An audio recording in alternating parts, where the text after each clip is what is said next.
Now we will talk about types of asexual reproduction. पहला है fission. Fission basically दो तरीके के होते हैं, बाइनरी फिजन और मल्टीपल फिजन। बाइनरी फिजन में क्या होता है, जो इंडिविजुअल होता है वो दो डॉटर सेल्स के अंदर ही डिवाइड होता है। वही मल्टीपल फिजन के अंदर क्या होता है, जो इंडिविजुअल है वो डिवाइड होके multiple copies of daughter cells बना लेता है। Examples paramecium, amoeba, euglena, ceratium. ठीक है, अब बाइनरी फिजन में भी ऐसा होता है कि ये जो दोनों डॉटर सेल्स है ये इक्वली डिवाइड हो रही है, इरेगुलरली हो रही है या फिर ऑब्लिकली हो रही है। ठीक है, तो इस बेसिस पे भी इसको फर्दर डिवाइड किया गया है, जो कि आपको नेक्स्ट फ्लो चार्ट के अंदर मिल जाएगा। ठीक है, तो अभी सिंपल इसके एग्जांपल्स हैं paramecium, amoeba, euglena and ceratium. These are some of the examples of binary fission. Next बात करते हैं मल्टीपल फिजन की। मल्टीपल फिजन जो है इसमें यही मल्टीपल डॉटर सेल्स बनती है and it is represented by monocystis और प्लाज्मोडियम। प्लाज्मोडियम क्या है, कॉजेटिव एजेंट ऑफ मलेरिया। ठीक है, अब हम बात करते हैं कि नॉर्मली अमीबा जो है वो बाइनरी फिजन रिप्रेजेंट मतलब बाइनरी फिजन के थ्रू रिप्रोड्यूस करती है। लेकिन अनफेवरेबल कंडीशन आने के ऊपर, अनफेवरेबल कंडीशन में क्या होता है, कोई भी स्पीशीज होती है वो ये चाहती है कि कैसे न कैसे करके हमारी स्पीशीज सर्वाइव कर जाए। ठीक है, तो वो चाहती है कि उसकी पॉपुलेशन ज़्यादा से ज़्यादा बढ़े, ताकि अगर कोई हमारी पॉपुलेशन को डैमेज भी होता है तो एटलीस्ट कुछ मेंबर्स जो है वो उसके सर्वाइव कर जाएंगे, तो एटलीस्ट हमारी जो स्पीशीज़ है वो एक्सटिंक्ट नहीं होगी। ठीक है, तो अनफेवरेबल कंडीशन के अंदर अमीबा जो है वो मल्टीपल फिजन करता है और बहुत सारे डॉटर सेल्स प्रोड्यूस करता है फॉर देयर सर्वाइवल। ठीक है, तो यहाँ लिख सकते हैं हम लोग कि अनफेवरेबल कंडीशन में अमीबा। ठीक है, सो इसके अंदर पूरा एनसिस्टमेंट होता है, इसका पूरा प्रोसीजर जो है वो अभी हम लोग देखते हैं। तो हमने क्या देखा, मल्टीपल फिजन देखा और हमने देखा कि भाई अनफेवरेबल कंडीशंस जो होगी आपकी, अनफेवरेबल कंडीशन के अंदर अमीबा जो है वो मल्टीपल फिजन शो करेगी और नॉर्मल कंडीशंस में वो बाइनरी फिजन परफॉर्म करती है। ठीक है, तो अब सबसे पहले हम देखते हैं कि ये अमीबा है, ये उसका न्यूक्लियस और ये कुछ सेल ऑर्गेनेल्स और मैट्रिक्स इन साइटोप्लाज्म। ठीक है, तो ये उसके हो गए सूडोपोडिया।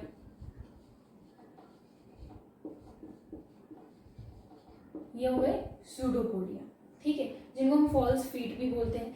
ये जो सूडोपोडिया, अब अमीबा क्या करेगा, अपने सूडोपोडिया को कंप्लीटली डिसॉल्व कर लेगा और एक 3 लेयर्ड सेल वॉल बना लेगा। ठीक है, तो अब क्या करेगा, ये एक सर्कुलर स्ट्रक्चर में कन्वर्ट हो जाएगा और 3 लेयर्ड सेल वॉल बना लेगा।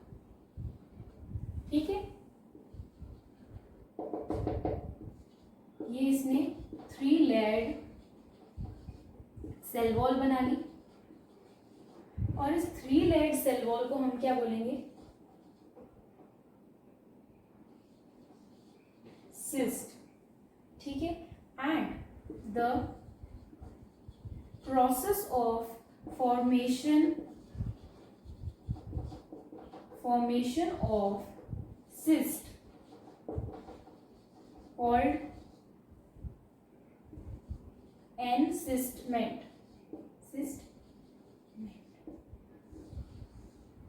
यानी कि इसका 3 लेयर्ड सेल वॉल बनना यानी सिस्ट बनने की इस प्रोसेस को हम लोग क्या बोलेंगे, एनसिस्टमेंट बोलेंगे। ठीक है, तो ये सारा काम कब होता है, जब अनफेवरेबल कंडीशंस चलती है। ठीक है, ठीक है, तो ये क्या करेगा, अनफेवरेबल कंडीशन में क्योंकि इसके पास में 3 लेयर्ड सेल वॉल है, एक प्रोटेक्टिव स्ट्रक्चर है, तो ये अमीबा सर्वाइव कर जाएगा। जैसे ही फेवरेबल कंडीशंस आती है, जैसे ही फेवरेबल कंडीशंस आती है वैसे ही इसके अंदर क्या होता है, माइटोटिकली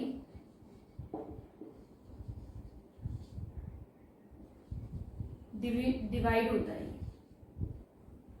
ठीक है, तो अंदर क्या हो गया, ये माइटोटिकली डिवाइड होता है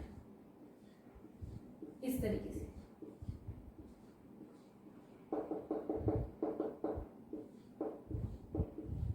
यानी कि अब ये जो अमीबा है,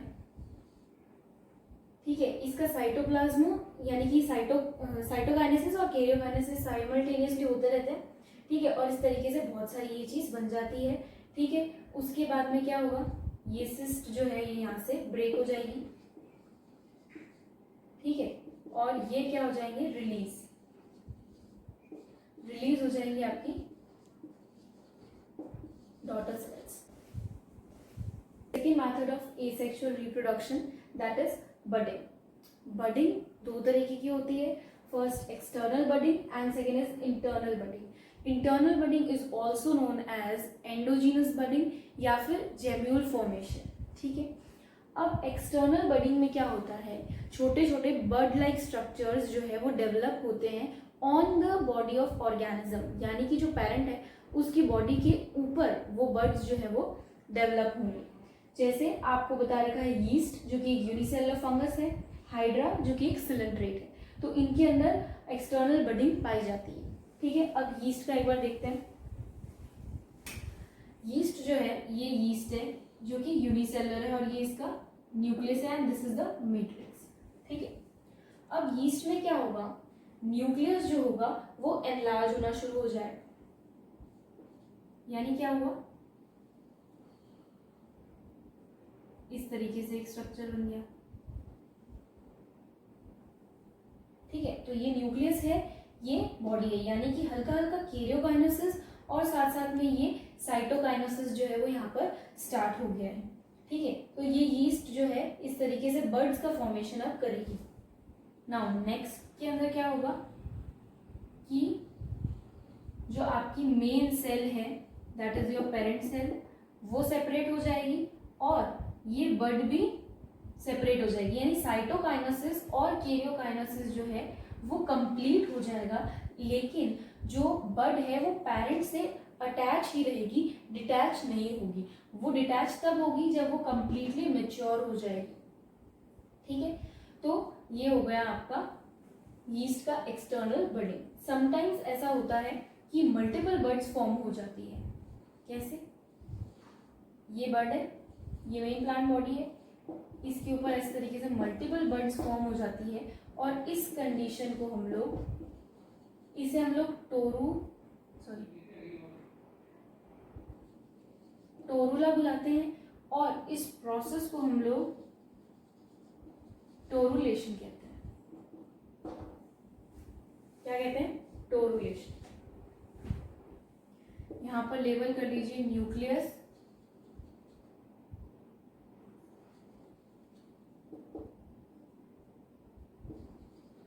डिवीजन, न्यूक्लियस डिवाइड हो रहा है यहाँ पर, ठीक है, और यहाँ पर साइटोकाइनेसिस भी हो रहा है साइमल्टेनियसली, ठीक है।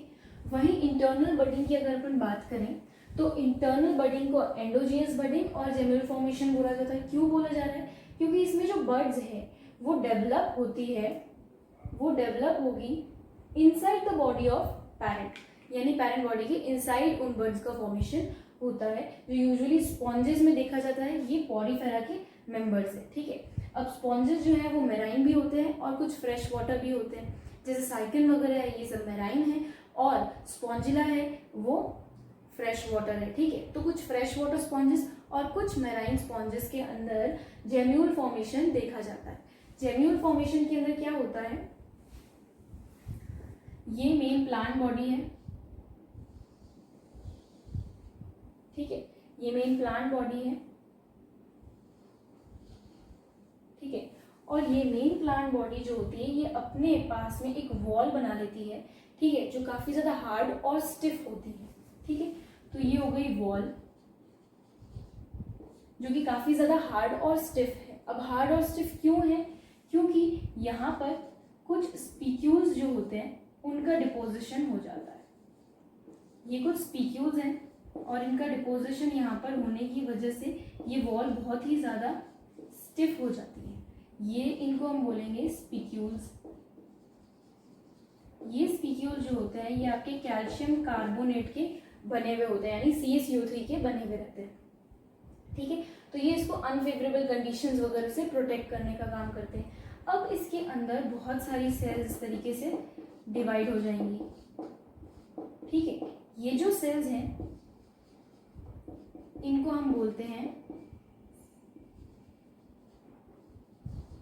आर्कियोसाइट्स, ठीक है। तो इन सेल्स को हम लोग बोलेंगे आर्कियोसाइट्स, और ये जो पोर्शन है इसको बोलेंगे माइक्रोपाइलर रीजन, ठीक है। ये माइक्रोपाइल क्या है? माइक्रोपाइल जो है वो ओपनिंग, जहाँ पर भी कहीं ओपनिंग होती है तो उसके लिए माइक्रोपाइल वर्ड जो है वो यूज किया जाता है। बट जब तक ये आर्कियोसाइट्स मैच्योर नहीं होती हैं और फेवरेबल कंडीशन नहीं आती है, तब तक ये माइक्रोपाइल जो ओपनिंग है ये बंद रहती है इन स्पीक्यूल्स के थ्रू, ठीक है। जैसे ही हम बोलते हैं कि फेवरेबल कंडीशंस आती हैं, जैसे ही फेवरेबल कंडीशंस आएंगी वैसे ही क्या होंगे, ये स्पीक्यूल्स क्या हो जाएंगे, डिसॉल्व हो जाएंगे, और डिसॉल्व हो जाएंगे या आर्कियोसाइट्स बाहर निकल जाएंगी और ये कन्वर्ट हो जाएंगे आपके अडल्ट स्पॉन्जेस। फ्रेगमेंटेशन में क्या होता है, जो भी प्लांट बॉडी होती है उसके कुछ सेगमेंट्स जो है वो ब्रेक डाउन हो जाते हैं और वही पूरे इंडिविजुअल के अंदर कन्वर्ट हो जाते हैं, तो ये है सिंपल फ्रेगमेंटेशन। फ्रेगमेंटेशन आपकी alga, fungi, blue green alga that is cyanobacteria, बहुत सारे मेंबर्स आपके टेरिडोफाइटा, ब्रायोफाइटा, बहुत सारे मेंबर्स जो हैं वो फ्रेगमेंटेशन शो करते हैं। जैसे एग्जांपल्स में देखो, spirogyra which is an alga, nostoc anabaena blue green alga है, नेक्स्ट राइजोपस म्यूकर फंजाई है, protonema of moss bryophyte and selaginella pteridophyte, ठीक है। तो ये एग्जाम्पल्स हो गए, एग्जाम्पल्स इंपॉर्टेंट है इसके, और बाकी बस यही है, main parent body breaks into 2 and more segment and each segment develop into a new offspring. So now next हम पढ़ेंगे रीजनरेशन। दो तरीके का होता है, मॉर्फोफेलिक्स एंड एपीमॉर्फोसिस। अब मॉर्फोफेलिक्स के अंदर क्या होगा कि जो अब चलो बता देती पहले। मॉर्फोफेलिक्स के अंदर क्या होता है कि मान लो कोई भी प्लांट, कोई भी पेरेंट है, उसका कुछ भी डैमेज पार्ट जो है वो गिर गया, ठीक है। तो वो डैमेज पार्ट जो है वो कंप्लीट एक ऑफस्प्रिंग जो है वो डेवलप कर देगा, ठीक है। तो हम बोलते हैं कि स्मॉल पार्ट ऑफ पेरेंट, या पार्ट की जगह फ्रेगमेंट भी लिख सकते हो, of parent develops into whole offspring, ठीक है। जैसे प्लेनेरिया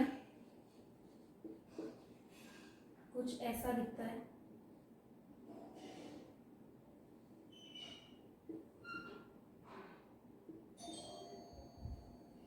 या